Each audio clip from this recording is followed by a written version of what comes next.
Ayan, inabot namin. Ang hirap magbalik kasi ang kitid ng daan. Tapos ang tarik pa. Hindi na kami tumuloy doon, pero tuloy-tuloy pa yung trail.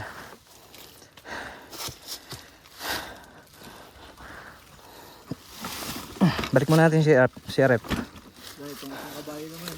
Okay. Ako magbabalik.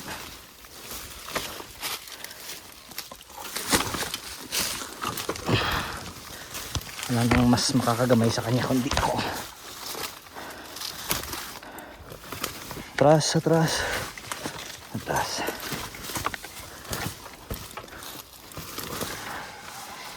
Tabi dyan. Iwala ko dito.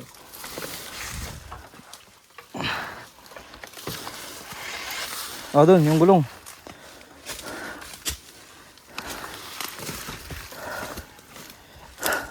Ay, kapagod. Teka lang.